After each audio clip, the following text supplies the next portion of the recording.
الحمدللہ رب العالمین والصلاة والسلام علی سید الانبیاء والمرسلین اما بعد اعوذ باللہ من الشیطان الرجیم بسم اللہ الرحمن الرحیم کتاب انزلناہ الیک مبارک لیدبروا آیاتہ ولیتذکر اولو الالباب صدق اللہ العظیم اللہم صلی علی محمد وعلی آل محمد وبارک وسلم رب اشرح لی صدری ویسر لی امری واحلل عقدۃ من لسانی یفقہوا قولی واجعل لی وزیرا من اہلی آمین یا رب العالمین۔ ناظرین کرام السلام علیکم ورحمۃ اللہ وبرکاتہ۔ ہمیں امید اور ہماری دعا ہے کہ آپ جہاں کہیں بھی ہوں اللہ تعالیٰ آپ سب کو ہم سب کو اپنے حفظ و امان میں رکھے، عافیت اور سلامتی عطا فرمائے۔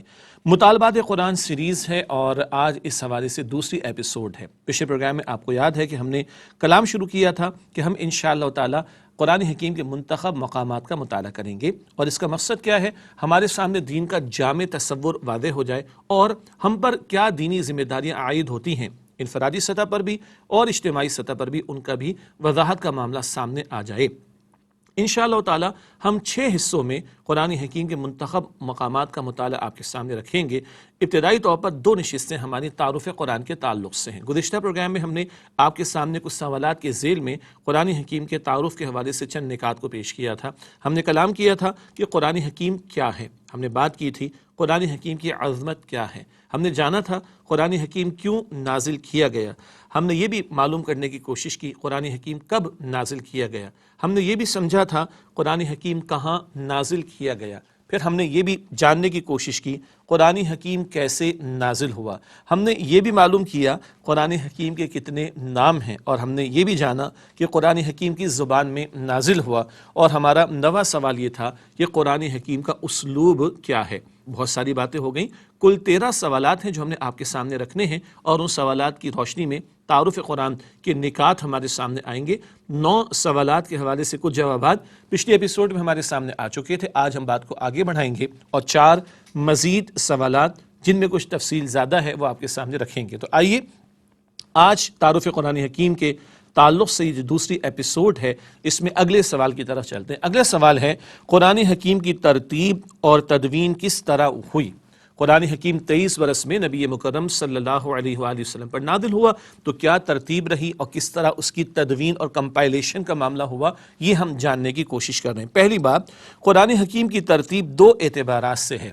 عجیب لگ رہا ہے نا آپ کو، مگر ہم جانتے ہیں اس بات کو، ایک ایک مثال سے سمجھتے ہیں۔ پہلی بات، ترتیب نزولی، جس کے اعتبار سے پہلی سورت العلق ہے۔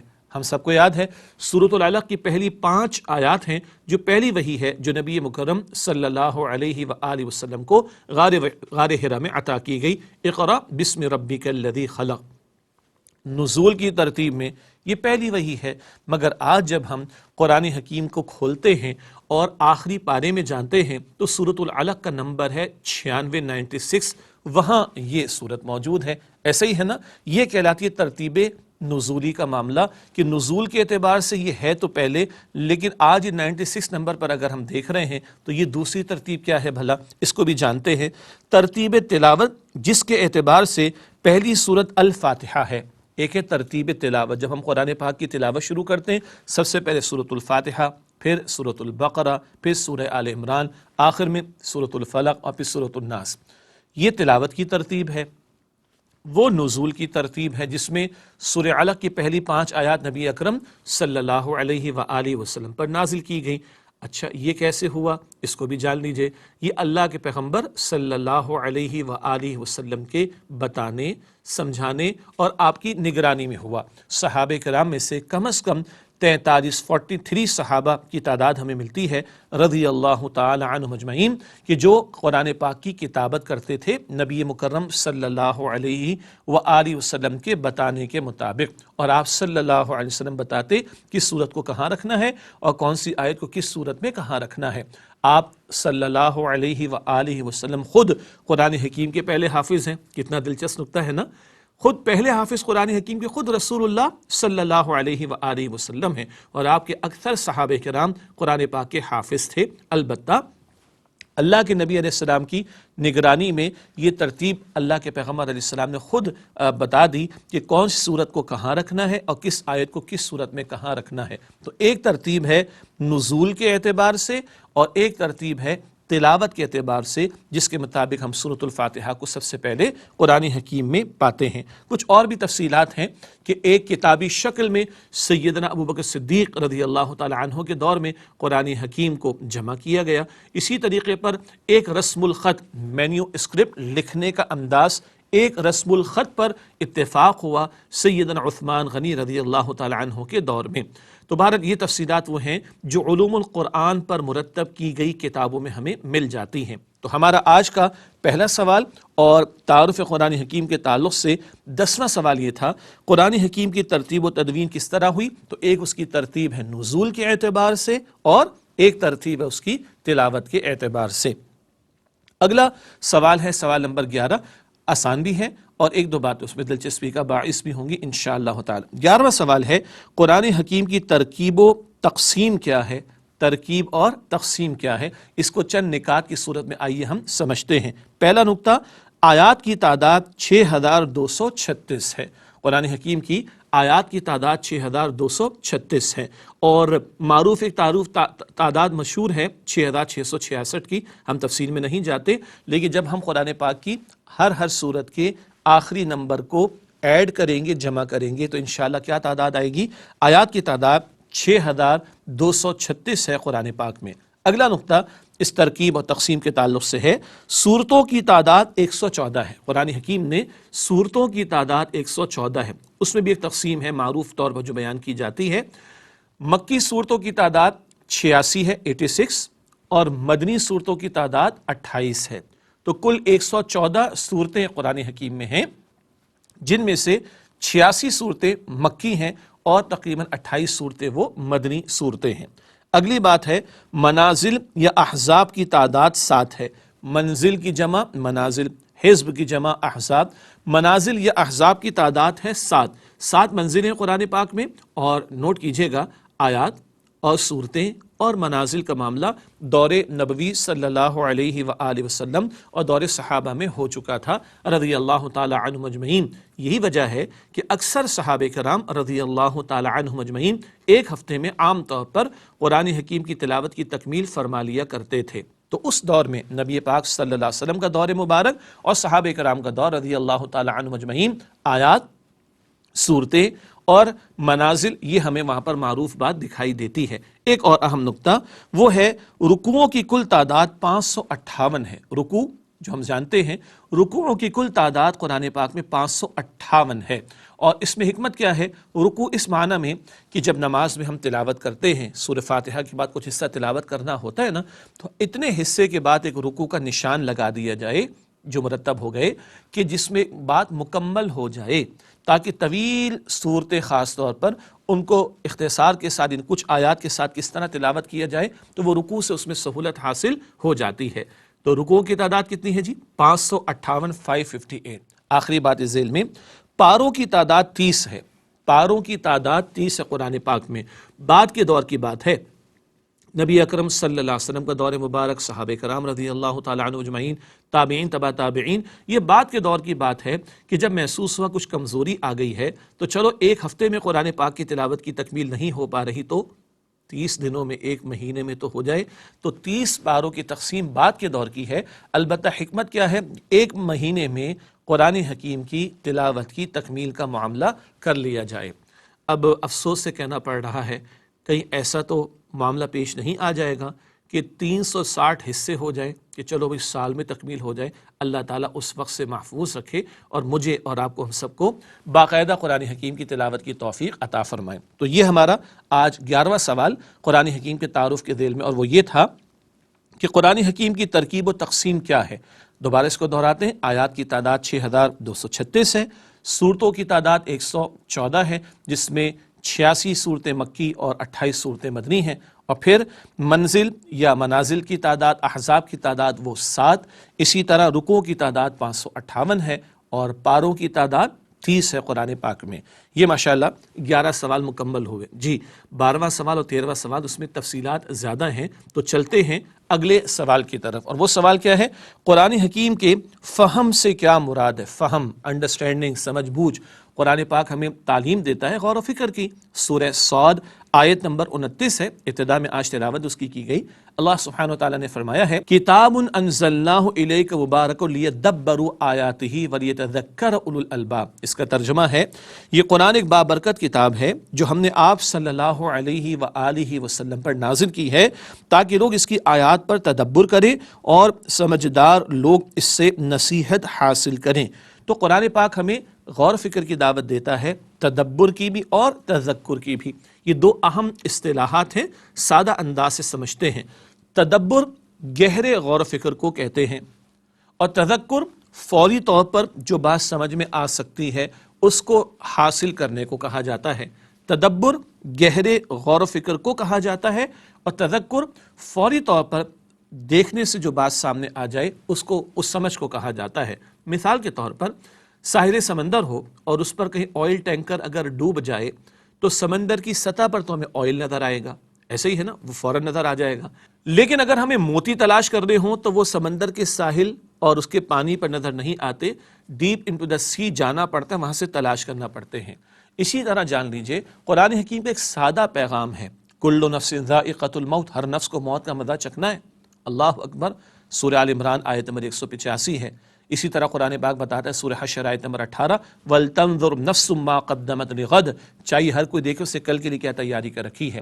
یہ قرآن کا سادہ پیغام ہے، وعد کا، نصیحت کا، زندگی کیوں عطا کی گئی، ہمیں کیوں بنایا گیا، مقصود کیا ہے زندگی کا، ہماری منزل کیا ہے، کل کیا ہونے والا ہے۔ یہ ایک سادہ پیغام سب کے لیے واضح ہے، لیکن ایک ہے قرآن حکیم میں گہرا غور و فکر کر کے عقائد کی تفصیلات، احکام کی تفصیلات، ہر دور کے مسائل کا حل تلاش کرنا، اس کے لیے بہت زیادہ گہرے غور و فکر کی ضرورت ہوا کرتی ہے۔ تو بہرحال قرآن پاک غور و فکر کی دعوت دیتا ہے، ایک کو ہم تذکر کہتے ہیں اور ایک کو ہم تدبر کہتے ہیں۔ تذکر نسبتاً آسان معاملہ، قرآن پاک کا ترجمہ تشریح سے بھی بات شروع کی جا سکتی ہے، اور تدبر گہرے غور و فکر کو کہا جائے گا جس کے لیے کئی علوم کا حصول اور پوری زندگیاں لگا دینا بھی کافی نہیں ہو پاتا۔ ناظرین کرام، ایک وقفہ لیتے ہیں اور اس کے بعد فہم قرآن کے حوالے سے کچھ اور پہلو ہیں جو انشاءاللہ ہم آپ کی خدمت میں پیش کریں گے۔ ملاقات ہوتی ہے اس وقفے کے بعد۔ السلام علیکم ورحمۃ اللہ وبرکاتہ۔ السلام علیکم ورحمۃ اللہ وبرکاتہ۔ ناظرین کرام، پروگرام میں آپ کو خوش آمدید کہتے ہیں۔ مطالبات قرآن سیریز جاری ہے اور آج ایپیسوڈ نمبر 2 ہے۔ تعارف قرآن حکیم کے حوالے سے ہم کلام کر رہے ہیں اور اس وقت 12واں سوال ہمارے پیش نظر ہے، اور وہ ہے فہم قرآن سے کیا مراد ہے۔ وقفے سے پہلے ہم نے تذکر اور تدبر پر مختصر بات کی تھی۔ اب آئیے فہم قرآن، یہ جو قرآن حکیم کی انڈرسٹینڈنگ، قرآن حکیم کو سمجھنا، اس حوالے سے چند بنیادی نقطوں کو ہم جان لیں تاکہ کچھ فتنے جو درپیش ہیں ان سے بھی ہم بچ سکیں اور کلیئرٹی رہے، وضاحت رہے کہ غور و فکر سے کیا مراد ہے اور کن کن باتوں کا اس میں ہمیں خیال رکھنا چاہیے قرآن حکیم کی سمجھ بوجھ اور فہم کے حوالے سے۔ چند نقطے ہم آپ کے سامنے رکھیں گے، یہ 5 باتیں ہیں جن کا ہمیں خیال رکھنا ہے انشاءاللہ تعالی۔ اب پہلی بات اس ضمن میں ہے، وہ ہے محکم اور متشابہ آیات۔ قرآن پاک میں سورہ آل عمران کے آغاز میں اللہ تعالیٰ نے 2 قسم کی آیات کا ذکر فرمایا ہے، ایک محکمات اور ایک متشابہات۔ محکمات کو اللہ تعالیٰ فرماتے ہیں کتاب کی اصل جڑ اور بنیاد ہیں۔ محکمات سے مراد وہ جن کے مفاہیم بالکل واضح ہیں، جن کے معنی سمجھنے میں اور انڈرسٹینڈنگ میں کوئی مسئلہ نہ ہو۔ اللہ کی توحید کا بیان، آخرت کا ذکر، پیغمبروں کا بیان، نماز کی فرضیت، زکوٰۃ کی فرضیت کا معاملہ، احکامات سے متعلق امور، یہ بالکل واضح باتیں ہیں، ان کے حوالے سے کوئی زیادہ مشکلات کا معاملہ نہیں ہے۔ البتہ کچھ آیات جن کو متشابہات کہا جاتا ہے، جن کے مفاہیم واضح نہیں ہیں۔ اللہ تعالیٰ کی کرسی، آیت الکرسی میں ذکر آتا ہے وسیع کرسیہ السماوات والارض۔ اب ہمارا ایمان ہے، مگر اس کرسی کی کیفیت کیا ہے؟ کما حقہ، جیسا کہ وہ حق ہے ہم سمجھ نہیں سکتے۔ 7 آسمانوں کا ذکر قرآن پاک میں آتا ہے مگر کیفیات کیا ہیں ہم نہیں جانتے۔ جنت کا ذکر تو آتا ہے، ہمارا ایمان ہے، مگر جنت کی ایگزیکٹلی کیفیت کیا ہے بہرحال یہ ہمارے علم میں نہیں ہے۔ ایسے کچھ اور امور بھی ہیں۔ تو ایک محکمات، ہمارا توجہ کا معاملہ زیادہ ان پر ہونا چاہیے اور جن کاموں کا حکم ہے ان کو بجا لائیں، جن سے روکا گیا ان سے رک جائیں۔ اور ایک متشابہات، جن کے مفاہیم واضح نہیں، تو ہم ایمان رکھتے ہیں جیسا کہ اللہ تعالیٰ نے بتایا ویسا ہی وہ ہے۔ کرامن کاتبین قرآن پاک میں ذکر ہے نا، سورہ انفطار میں آخری پارے میں، کیسے ہیں ہمیں نہیں پتا، مگر ہیں اللہ تعالیٰ نے بتایا ہم ایمان رکھتے ہیں جیسا کہ اللہ تعالیٰ نے ذکر فرما دیا۔ تو ایک نقطہ فہم قرآن کے حوالے سے کیا ہے، ایک ہے محکم آیات اور ایک ہے متشابہات۔ اگلا نقطہ پیش کرتے ہیں آپ کے سامنے، وہ ہے تاویل خاص اور تاویل عام۔ قرآن حکیم کا نزول ہوا، ہزاروں آیات ہیں، کئی آیات ایسی ہیں جو کسی خاص موقع کی مناسبت سے کوئی واقعہ پیش آ گیا، کوئی مسئلہ پیش آ گیا، کوئی سوال سامنے آیا تو اللہ تعالیٰ نے حکم عطا فرما دیا۔ اس کو ہم سمجھتے ہیں شان نزول کے تعلق سے، ہم سب جانتے ہیں، یعنی کسی آیت کے نزول کا کوئی خاص پس منظر، یا انگلش میں کہیں گے back ground of the revelation, کیا پس منظر تھا جس میں کوئی آیت عطا کی جا رہی ہے، یہ ہے تاویل خاص۔ مثلا سورہ انفال ہے، غزوہ بدر کا بیان ہے۔ انفال کسے کہتے؟ مال غنیمت کو۔ پہلی مرتبہ اہل ایمان اور کفار کے درمیان جنگ کا معاملہ پیش آیا، مال ہاتھ آ گیا۔ یسألونک عن الانفال، اے نبی صلی اللہ علیہ وآلہ وسلم آپ سے انفال مال غنیمت کے بارے میں سوال کرتے ہیں، بعد میں اللہ تعالیٰ نے جواب بھی عطا فرما دیا۔ یہ خاص ہے تاویل کا معاملہ، یہ خاص پس منظر میں آیت کا نزول ہوا، اللہ تعالیٰ کی طرف سے رہنمائی اور آیت کریمہ کی تعلیم عطا کر دی گئی۔ لیکن اب آئندہ کبھی مسلمانوں کو یہ معاملہ پیش آئے گا اور ایسے ہی حالات اگر ہوں گے، اہل ایمان اور کفار کے درمیان جنگ کا معاملہ ہوگا اور ان کو مال غنیمت مسلمانوں کو میسر آئے گا، تو جو اللہ تعالیٰ نے مال غنیمت کے احکامات بیان فرما دیے اسی کے مطابق احکامات جاری کیے جائیں گے۔ یہ تاویل عام کا معاملہ ہو جائے گا کہ ہمارے لیے اب قرآن پاک میں کیا رہنمائی ہے۔ اللہ تعالیٰ نے قرآن پاک میں ارشاد فرمایا ہے نا، سورہ انبیاء کی آیت نمبر 10 ہے، فی ذکرکم، اس قرآن حکیم میں تمہارا ذکر موجود ہے۔ شرف کا ترجمہ بھی کیا گیا ہے اور ذکر کا ترجمہ بھی کیا گیا ہے۔ تو قرآن حکیم میں ہم سب کے لیے بھی ہدایت اور رہنمائی کا سامان موجود ہے۔ تو ایک ہے تاویل خاص پس منظر میں کسی آیت یا چند آیات کا نزول ان کو سمجھنا، اور ایک ہے تاویل عام کا معاملہ کہ آج ہمارے لیے ان آیات قرآنی میں کیا رہنمائی عطا کی جا رہی ہے۔ اس طرح سمجھیں گے تو قرآن حکیم ایک زندہ کلام کے طور پر ہمارے سامنے رہے گا، بلکہ لگے گا کہ اللہ تعالیٰ ہمارے لیے رہنمائی عطا فرما رہا ہے، ہمارے لیے اللہ تعالیٰ نصیحت کا، وعظ کا، ہدایت کا سامان فرما رہا ہے۔ ایک اور بات بھی سمجھ لی ہم نے، تاویل خاص اور تاویل عام کا ایک فرق۔ اگلا نقطہ ہے عقائد اور اوامر و نواہی کا فہم۔ عقیدے کی جمع عقائد، اوامر و نواہی، امر بالمعروف و نہی عن المنکر، ہم جانتے ہیں نا، امر کی جمع اوامر، نہی کی جمع نواہی۔ تو اوامر و نواہی، کرنے والے کام، نہ کرنے والے کام۔ انگلش میں کہا جائے گا ڈوز اینڈ ڈونٹس۔ اللہ تعالیٰ نے احکامات بھی تو عطا فرمائے نا قرآن پاک میں۔ تو اب بتایا جا رہا ہے عقائد اور اوامر و نواہی کے تعلق سے، وہ کیا ہے؟ جہاں تک عقائد کا معاملہ ہے، احکامات کا معاملہ ہے، تو ہمیں پیچھے سے پیچھے جانا ہوگا۔ کیا مطلب؟ قرآن حکیم کی تشریح خود قرآن پاک سے لیں گے اور صاحب قرآن صلی اللہ علیہ وآلہ وسلم سے لیں گے۔ بھائی عقائد میں کوئی اضافہ تو نہیں ہوگا نا، وہ تو اللہ کے پیغمبر صلی اللہ علیہ وسلم عطا فرما گئے، قرآن پاک میں تفصیل آ گئی، احادیث مبارکہ میں تشریحات میں بات آ گئی، صحابہ کرام نے سمجھ لیا رضی اللہ تعالی عنہم اجمعین۔ ہاں عقائد کے ساتھ ایمانیات کے لفظ کو بھی ذہن میں رکھ لیجئے تو بات آسان ہو جائے گی۔ تو ایمانیات میں کوئی اضافہ تو نہیں ہوگا نا، تو وہ ہمیں پیچھے سے پیچھے جا کر لینا ہے تا آ کے نبی مکرم صلی اللہ علیہ وآلہ وسلم کے دور مبارک میں ہم پہنچ جائیں۔ اسی طرح اوامر اور نواہی کا معاملہ ہے، اللہ تعالیٰ نے کچھ احکامات عطا فرمائے جو کرنے سے متعلق، نماز قائم کرو، زکوٰۃ ادا کرو، رمضان کے روزے رکھو، ایسے ہی ہے نا۔ اسی طرح وراثت کے بارے میں احکامات عطا فرمائے، مثال کے طور پر۔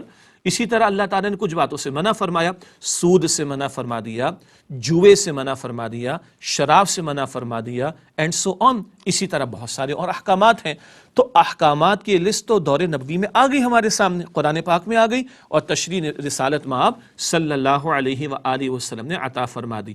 ہاں حالات کے بدلنے سے نیا دور آ گیا، کچھ حالات اگر بدل گئے تو کوئی ایسے معاملات پیش آ جائیں جہاں براہ راست ڈائریکٹلی اسپیسیفکلی کوئی معین رہنمائی موجود نہ ہو، تو پھر اجتہاد کا راستہ آتا ہے، اور اجتہادی بصیرت رکھنے والے اہل علم کتاب و سنت کی تعلیمات کی روشنی میں نئے معاملے کے بارے میں رہنمائی کر دیں گے، تو اجتہاد کا دروازہ بھی کھلا ہوا ہے۔ لیکن عموم کے اعتبار سے ایمانیات میں کوئی اضافہ نہیں ہونا، اوامر و نواہی میں کوئی اضافہ نہیں ہونا، یہ کرنے والے کام، یہ نہ کرنے والے کام، ان کا ذکر قرآن کریم میں آ گیا، وضاحت نبی مکرم صلی اللہ علیہ وسلم کی مبارک تعلیم میں آ گئی، تو ہمیں پیچھے سے پیچھے جانا ہوگا اور نبی مکرم صلی اللہ علیہ وسلم سے سیکھنا ہوگا، اور آپ کے پیارے صحابہ رضی اللہ تعالی عنہم اجمعین جن کے درمیان میں قرآن پاک نازل ہوا، جس قرآن پاک کی تشریح حضور نے فرمائی صلی اللہ علیہ وسلم، اور قرآن و سنت کی بنیاد پر، ان کی تعلیم کی بنیاد پر جو معاشرہ پہلا قائم ہوا وہ صحابہ کرام کا ہے رضی اللہ تعالی عنہم اجمعین۔ تو وہاں جائیں گے اور وہاں سے سیکھنے کی کوشش کریں گے۔ اس کے بعد اگلا نقطہ جو اس ترتیب میں چوتھا نقطہ میں آپ کے سامنے رکھ رہا ہوں، اور وہ ہے سائنسی حقائق کا فہم۔ ہاں، قرآن حکیم سائنس کی کتاب نہیں ہے، قرآن حکیم ہدایت کی کتاب ہے، ھدی للناس، تمام انسانوں کے لیے ہدایت ہے۔ بعض لوگوں نے بس اس کو سائنس کی کتاب سمجھ لیا، یہ بات غلط ہے۔ قرآن سائنس کی کتاب نہیں، قرآن ہدایت کی کتاب ہے۔ ھدی للناس سورۃ البقرہ آیت نمبر 185 185 میں اللہ تعالیٰ فرماتا ہے تمام انسانوں کے لیے ہدایت۔ ہاں، اللہ تعالیٰ نے اشارے فرمائے ہیں، چلتے چلتے اہم باتوں کو بیان فرماتے ہوئے، کہیں آخرت کا ذکر کرتے ہوئے، کہیں خالق کائنات اپنی قدرت کا نظارہ اور اس کے نظارے دکھاتے ہوئے کچھ حقائق کی طرف اشارہ کیا، اور آج ذہن انسانی وہاں تک پہنچا ہے اور لوگوں نے کچھ باتیں سمجھی ہیں، سائنٹیفک فیکٹ ثابت شدہ باتیں ہیں، تو لا حرج، کوئی حرج کی بات نہیں ہے، قرآن پاک کے تابع رہ کر غور و فکر کیا جائے، اور کوئی اسٹیبلشڈ سائنٹیفک فیکٹ، ہم فیکٹس کی بات کر رہے ہیں، تھیریز کی بات نہیں کر رہے، تھیوری کی بات نہیں کر رہے، فیکٹس کی بات کر رہے ہیں۔ تو اگر ایسے سائنٹیفک فیکٹس سامنے آئیں کہ جو قرآن پاک کی تعبیر یا قرآن پاک کے بیان کے مطابق ہوں، تو اس کو بیان کر دینے میں کوئی حرج کی بات نہیں ہے، اور اس سلسلے میں اگر جدید تحقیقات سے کوئی استفادہ کر لیا جائے تو کوئی حرج کی بات نہیں ہے۔ یاد رہے، ایمانیات کا بیان، عقائد کا بیان، احکامات کا بیان، اوامر و نواہی کا معاملہ، ڈوز اینڈ ڈونٹس کا معاملہ، پیچھے سے پیچھے جائیں گے۔ لیکن اگر کچھ تاریخی حقائق ہیں جو اب سامنے آ رہے ہیں، سائنٹیفک فیکٹس ہیں، کچھ سامنے ڈسکور ہوتے چلے جا رہے ہیں، تو دور جدید کی تحقیقات سے استفادہ کر لینے میں کوئی حرج کی بات نہیں ہے۔ یہ یاد رکھتے ہوئے کہ قرآن بہرحال سائنس کی کتاب نہیں ہے، وہ ہدایت کی کتاب ہے، قرآن پاک کے بیان کے تابع رہ کر ان کو سمجھ لینے اور ریلیٹ کرنے میں کوئی حرج کی بات نہیں ہے۔ یہ بہت ساری باتیں ہو گئیں، ایک اور اہم ترین بات آپ کے سامنے رکھنا چاہیں گے فہم قرآن کے حوالے سے۔ دیکھیے، قرآن پاک کوئی ایسی کتاب نہیں ہے کہ آرام سے ڈرائنگ روم میں بیٹھ کر ہم پڑھ لیں بس اور مطمئن ہو جائیں۔ بہرحال کوئی ڈرائنگ روم میں بیٹھ کے قرآن پاک کی تلاوت کرے گا تو اجر پائے گا انشاءاللہ تعالی، لیکن ہم فہم قرآن کی بات کر رہے ہیں۔ محض نرم گدوں پر بیٹھ کر اور نرم کرسیوں پر بیٹھ کر اور ایک ٹھنڈے ماحول میں بیٹھ کر قرآن پاک کا اہم ترین اصل فہم سامنے نہیں آئے گا جب تک صاحب قرآن صلی اللہ علیہ وآلہ وسلم، جن پر 23 برس کے دوران میں قرآن پاک نازل ہوا، ان کی 23 برس کی محنت اور جد و جہد سامنے نہ رہے۔ جی ہاں، اللہ تعالیٰ چاہتا تو ایک ہی دن میں قرآن پاک کو نازل فرما دیتا نبی اکرم صلی اللہ علیہ وآلہ وسلم پر، لیکن اللہ سبحانہ وتعالیٰ نے 23 برس کے دوران میں قرآن پاک کو نازل فرمایا، اور 23 برس ہی کی نبوی زندگی ہے نبی مکرم صلی اللہ علیہ وسلم کی آغاز وحی کے بعد، اور اللہ کے پیغمبر ایک مشن کے ساتھ بھیجے گئے۔ سورہ صف کی آیت نمبر 9 میں ذکر آتا ہے لِيُظْهِرَهُ عَلَى الدِّينِ كُلِّهِ، تاکہ آپ اس دین حق کو کل نظام زندگی پر غالب فرما دیں صلی اللہ علیہ وآلہ وسلم۔ اس جد و جہد کے دوران میں مکہ مکرمہ کے 13 برس بھی ہیں اور مدینہ شریف کے 10 برس بھی ہیں، طائف کی گلیاں بھی ہیں، ہجرت کی راتیں بھی ہیں، بدر میں تلوار کا اٹھنا بھی ہے، احزاب میں پیٹ پر پتھروں کا باندھا جانا بھی ہے، اور 259 صحابہ کی جانوں کے نذرانے پیش کیا جانا بھی ہے۔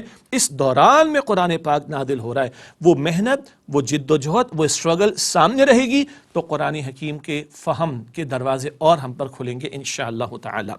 ناظرین کرام، یہ 12واں سوال تھا، طویل ہو گیا نا تھوڑا، اس میں بہت ساری باتیں ہیں۔ 12واں سوال آج کیا تھا ہمارا؟ تعارف قرآن کے تعلق سے فہم قرآن سے کیا مراد؟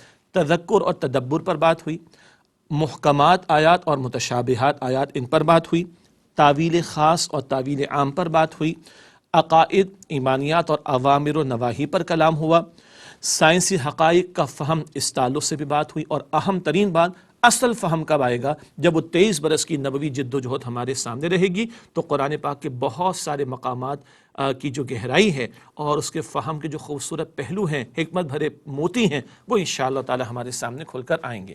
ناظرین کرام، ایک وقفہ لیتے ہیں، اور وقفے کے بعد ایک اور اہم ترین سوال جو کہ آخری سوال ہوگا وہ ہے قرآن حکیم کے ایک مسلمان پر کیا حقوق ہیں۔ ان 5 حقوق پر آپ کے سامنے کلام کریں گے جو آپ کے سامنے ہم نے بیان کرنے۔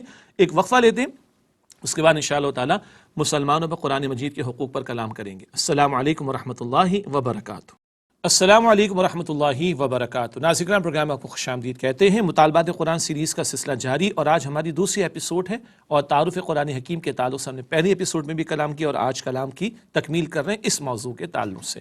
کل 13 سوالات کے ذیل میں قرآن پاک کے تعارف کے حوالے سے کچھ باتیں ہم سمجھ رہے ہیں۔ اب آخری سوال ہے، اور وہ ہے قرآن حکیم کے ایک مسلمان پر کیا حقوق ہیں؟ تو گن لیجئے 5 حقوق ہیں ایک مسلمان پر قرآن حکیم کے حوالے سے۔ پہلے شمار کرتے ہیں، تھوڑی وضاحت آپ کے سامنے رکھیں گے۔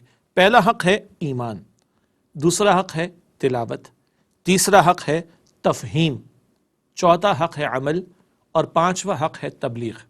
ایمان، تلاوت، تفہیم، عمل اور تبلیغ، ان 5 حقوق کو مختصر آپ کے سامنے انشاءاللہ تعالی رکھتے ہیں۔ پہلی بات، ایمان و تعظیم، یعنی دل کی گہرائیوں سے ماننا کہ قرآن حکیم اللہ سبحانہ و تعالی کا کلام ہے۔ اس بات پر زبان سے تو ایمان ہو اقرار والا، لیکن دل کی تصدیق والا ایمان بھی ضروری ہے۔ سچی بات بس کروں، جس بات کی قدر دل میں ہوتی ہے عمل ثبوت پیش کرتا ہے۔ باقی حقوق بعد میں ادا ہوں گے، پہلے ایمان کا معاملہ ہے، اور یقین قلبی والا ایمان، اور یہ ماننا کہ اس پوری کائنات میں اللہ تعالیٰ نے سب سے بڑی نعمت جو ہمیں عطا فرمائی صاحب قرآن صلی اللہ علیہ وسلم کے ذریعے، وہ اللہ کی کتاب قرآن حکیم ہے۔ جب تک یہ یقین نہ ہو تو نہ تلاوت کے لیے آدمی اٹھتا ہے، سمجھنا تو دور کی بات ہے۔ اللہ تعالیٰ ہمیں دل و جان سے قرآن حکیم پر ایمان نصیب فرمائے۔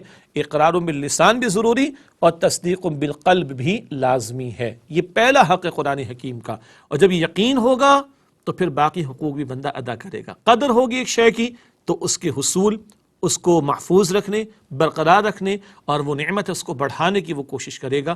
پہلے قلبی یقین والا ایمان ضروری ہے۔ اللہ مجھے اور آپ کو زبان کے اقرار سے آگے بڑھ کر دل کے یقین والا ایمان قرآن حکیم پر عطا فرمائے۔ نمبر 2، تلاوت، یعنی آداب کے ساتھ روزانہ قرآن حکیم پڑھنا۔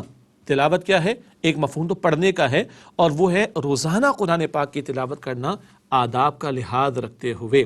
کس کا کلام ہے؟ اللہ کا۔ سبحان اللہ، کیا ہے؟ ہدایت کی کتاب ہے، اور کس کے لیے؟ میرے لیے، تمام انسانیت کے لیے تو ہے، میرے لیے ہے۔ اس یقین کے ساتھ تلاوت کرنا، اور اچھے انداز سے تلاوت کرنا۔ آداب میں وضو کا معاملہ بھی شامل ہے، جگہ کا پاک ہونا۔ اچھا ہے کہ جب موقع ہو قبلہ رخ ہو کر تلاوت کی جائے، جی، اور مخارج کا خیال رکھنا، تجوید کا لحاظ رکھنا، ایسی بڑی غلطیاں نہ ہو جو حرام غلطیاں ہوتی ہیں، ان سے محفوظ رہتے ہوئے، اور خوش الحانی اچھے انداز سے تلاوت کرنا، باقاعدہ تلاوت کرنا، ترتیل کے ساتھ ٹھہر ٹھہر کر تلاوت کرنا۔ یہ بہت سارے آداب ہیں، ظاہر کے آداب بھی اور باطن کے آداب کا بھی خیال رکھتے ہوئے روزانہ قرآن حکیم کی تلاوت کرنا، یہ بھی قرآن حکیم کا ایک حق ہم پر عائد ہوتا ہے کہ اس کی باقاعدہ تلاوت کی جائے۔ تیسرا حق قرآن حکیم کا ہے تفہیم، یعنی قرآن حکیم کو سمجھنا اور اس پر غور و فکر کرنا۔ یہ صرف ثواب کی کتاب نہیں ہے، یہ ہدایت کی کتاب ہے۔ ثواب ملتا ہے، ایک ایک حرف کی تلاوت پر 10 نیکیاں ملتی ہیں، جامع ترمذی شریف کی روایت ہے۔ مگر صرف قرآن تلاوت کے لیے نہیں آیا، بلکہ قرآن پاک چاہتا ہے کہ اس کی تفہیم ہو۔ کیوں؟ یہ ہدایت کی کتاب ہے، اور ہدایت کس لیے؟ تاکہ اس پر عمل کیا جائے۔ بار بار قرآن حکیم جو اپنا تعارف ہمارے سامنے رکھتا ہے، کبھی قرآن فرماتا ہے ہدی للناس، تمام انسانوں کے لیے ہدایت، کبھی فرماتا ہے ہدی للمتقین، متقین کے لیے ہدایت، کبھی فرماتا ہے یہدی للتی ہی اقوم، یہ سیدھے راستے کی رہنمائی کرنے والا کلام ہے، اور کبھی قرآن کہتا ہے لتخرج الناس من الظلمات الى النور، یہ قرآن پاک کی آیات کا حاصل کیا ہے کہ لوگوں کو گمراہی کے اندھیروں سے نکال کر ہدایت کی روشنی کی طرف لایا جائے۔ اللہ اکبر۔ تو قرآن پاک کا تیسرا حق ہے اس کی تفہیم سمجھنا۔ ایک اور دلچسپ نکتہ، تلاوت کا ایک مفہوم تو پڑھنا ہے، تلاوت کا ایک مفہوم پیچھے آنا ہے۔ اللہ اکبر۔ والشمس وضحاها والقمر اذا تلاها، سورج کا ذکر آتا ہے، اس کی روشنی کا ذکر آتا ہے، اور پھر اللہ فرماتا ہے قسم اٹھا کر والقمری، اور چاند کی قسم، اذا تلاها، جبکہ وہ اس کے پیچھے پیچھے آئے۔ تو تلاوت اصل میں کیا ہے؟ پیچھے پیچھے آنا۔ ہم قرآن پاک کے پیچھے آنے کے لیے دعا بھی کرتے ہیں۔ کیا مطلب؟ تکمیل قرآن کے موقع پر دعا ہوتی ہے وَجَعَلْهُ لَنَا إِمَامًا وَنُورًا وَهُدًى وَرَحْمَةً، اے اللہ تعالیٰ اس قرآن حکیم کو ہمارے لیے امام اور نور اور ہدایت اور رحمت بنا دے، یہی دعا کرتے ہیں۔ تو قرآن پاک امام کب بنے گا؟ جب ہمیں پتہ تو ہو ہمیں کیا کہہ رہا ہے، وہ ہم سے کیا چاہ رہا ہے، وہ کس بات کا حکم دے رہا ہے، اور کس بات سے ہمیں روک رہا ہے۔ تب ہم قرآن کو فالو کر سکیں گے، اس کی پیروی کر سکیں گے۔ تو تلاوت پڑھنے کے مفہوم میں بھی ہے اور تلاوت پیروی کرنے فالو کرنے کے مفہوم میں بھی ہے۔ تو تیسرا حق قرآن حکیم کا ہے، اس کی تفہیم کا معاملہ، اس پر غور و فکر کیا جائے، اس کو سمجھنے کی کوشش کی جائے۔ ہاں ایک ہے ایک عام مسلمان کا سمجھنا، وہ قرآن پاک کا ترجمہ پڑھے، اہل علم کا ترجمہ، تشریح کو تفسیر کو زیر مطالعہ لائے، قرآن پاک کی مجالس میں شرکت کرے۔ قرآن پاک اب میڈیا پر بھی اہل علم جو بھی مستند لوگ ہیں، مستند بیانات ہیں، ان سے استفادہ کرے۔ اللہ تعالیٰ توفیق عطا فرمائے تو قرآن پاک کی زبان کو بھی سیکھے تاکہ ترجمے کا بیریئر الگ ہو جائے، ترجمے کی حاجت نہ رہے، اور اللہ کے الفاظ میں اس کا کلام کسی درجے میں سمجھ میں آنا شروع ہو جائے تو پھر تو اس کی تاثیر کا معاملہ نور علی نور والی بات ہوگی۔ تو تیسرا حق قرآن پاک کا ہے کہ اس کی تفہیم کا اہتمام ہو، اس میں غور و فکر اور اس کو سمجھنے کی کوشش کی جائے ہدایت کی طلب اور تڑپ کے ساتھ۔ جب اس طرح بندہ قرآن پاک کی ایک آیت بھی سمجھنے کا اہتمام کرے گا نا، تو حدیث مبارک ابن ماجہ شریف میں اللہ کے رسول مکرم صلی اللہ علیہ وآلہ وسلم نے ارشاد فرمایا، قرآن حکیم کی ایک آیت کو سمجھنا 100 رکعت مراد نفل سے زیادہ افضل ہے۔ 100 رکعت سے زیادہ افضل ہے ایک آیت کو سمجھنا، مفہوم بھی پتہ ہو جائے، کس بات کا تقاضا ہے، کس بات سے روکا گیا، اللہ تعالیٰ کیا چاہتا ہے، کیا خوشخبری سنائی جا رہی ہے، کس بات سے ڈرایا جا رہا ہے، کس پکڑ اور سزا سے ڈرایا جا رہا ہے۔ ایک آیت کو سمجھ لینا 100 رکعت سے، یعنی 100 رکعت نفل سے زیادہ افضل ہے۔ یہ اللہ کے پیغمبر صلی اللہ علیہ وآلہ وسلم کا فرمان ہے سنن ابن ماجہ میں۔ قرآن حکیم کا چوتھا حق ہے اس پر عمل کرنا، یعنی قرآن حکیم کے احکامات پر انفرادی زندگی میں عمل کرنا اور اجتماعی زندگی میں ان کے نفاذ کے لیے کوشش کرنا۔ یہ ہدایت کیوں دی جا رہی ہے؟ تاکہ اس کے تقاضوں پر عمل ہو، کچھ کرنے کو کہا جا رہا ہے، کچھ باتوں سے رکنے کو کہا جا رہا ہے، کچھ احکامات ہماری انفرادی زندگی سے متعلق ہے جہاں ہم فوراً عمل کر سکتے ہیں۔ نماز قائم کرو، ماں باپ کے ساتھ اسے سلوک کرو، شوہر بیوی کے ساتھ بھلا سلوک کرے، بیوی شوہر کی تابع داری کرے، رشتہ دار کا حق ادا کرو، پڑوسی کا حق ادا کرو، جھوٹ نہ بولو، وعدہ خلافی نہ کرو، خیانت نہ کرو۔ یہ بہت سارے احکامات ہیں جو ہماری انفرادی زندگی سے متعلق ہیں، یہاں تو فوراً عمل کرنا چاہیے۔ البتہ قرآن پاک کے کچھ احکامات ہیں جو ہماری اجتماعی زندگی سے متعلق ہیں۔ مثلاً اللہ تعالیٰ تقاضا کرتا ہے کہ سود کے معاملات کو ختم کرو، اللہ تعالیٰ تقاضا کرتا ہے کہ بے حیائی کا خاتمہ کرو، اللہ تعالیٰ تقاضا کرتا ہے کہ قاتل کو قصاص میں قتل کیا جائے سزا کے طور پر، اللہ تعالیٰ چور کے لیے، ڈاکے ڈالنے والوں کے لیے، زنا کرنے والوں کے لیے سزاؤں کا ذکر کرتا ہے، اللہ تعالیٰ زکوٰۃ کی وصولی کا تقاضا کرتا ہے۔ یہ بہت سارے احکامات ہیں جو ہمارے اجتماعی معاملات زندگی سے متعلق ہیں، اور وہاں ایک فرد اکیلے کام نہیں کر سکتا، تو یہاں اللہ تعالیٰ کی عطا کردہ دین حق، دین اسلام کو غالباً نافذ کرنے کی جد و جہد کرنا ہوگی تاکہ انفرادی زندگی کے ساتھ ساتھ اجتماعی معاملات زندگی میں بھی اللہ تعالیٰ کے احکامات پر ہم عمل کرنے کے قابل ہوں۔ جیسے کہ اللہ تعالیٰ قرآن میں فرماتا ہے نا، سورۃ البقرہ کی آیت نمبر 208 میں، یا ایھا الذین آمنوا ادخلوا فی السلم کافہ، اے ایمان والو اسلام میں پورے کے پورے داخل ہو جاؤ۔ یہ چوتھا حق ہے قرآن حکیم کا، اس پر عمل انفرادی زندگی سے متعلق معاملات میں فوراً، اور اجتماعی زندگی سے متعلق معاملات میں قرآن حکیم کے احکامات پر عمل کرنے کے لیے اللہ کے دین کے نفاذ کے لیے محنت کرنا۔ پانچواں اور آخری حق قرآن حکیم کا تبلیغ، یعنی قرآن حکیم کی تعلیمات دوسروں تک پہنچانا۔ ختم نبوت ہو گئی، نبی مکرم صلی اللہ علیہ وآلہ وسلم اللہ تعالیٰ کے آخری رسول ہیں، آپ پر نبوت ختم ہو گئی، اور اب پہنچانے کی ذمہ داری کس پر ہے؟ امت کے کاندھوں پر ہے۔ وقت فرصت ہے کہاں، کام ابھی باقی ہے، نور توحید کا اتمام ابھی باقی ہے۔ اب ختم نبوت کے طفیل امت مسلمہ کے کاندھوں پر ذمہ داری ہے کہ وہ اللہ سبحانہ وتعالیٰ کے اس پیغام کو دنیا تک پہنچانے کی کوشش کرے، اپنی ذات، اپنے گھر، اپنے ماحول سے شروع ہو، یہاں تک کہ پوری امت یہ کام کرے اور سارے انسانوں تک اللہ تعالیٰ کا پیغام پہنچے۔ یہ 5 حقوق ہیں قرآن حکیم کے جو ہر مسلمان پر اس کی استعداد اور کیپیسٹی کے مطابق عائد ہوتے ہیں۔ اس پر ایمان، اس کی تلاوت، اس کی تفہیم، اس پر عمل اور اس کی تبلیغ کا معاملہ، جیسے کہ تھوڑی وضاحت بھی آپ کے سامنے آ گئی۔ ہمارے استاد محترم ڈاکٹر اسرار احمد صاحب رحمۃ اللہ علیہ کا بڑا پیارا کتابچہ ہے اس موضوع پر، مسلمانوں پر قرآن مجید کے حقوق، اس کا مطالعہ بھی اس تعلق سے بڑا مفید رہے گا انشاءاللہ تعالی۔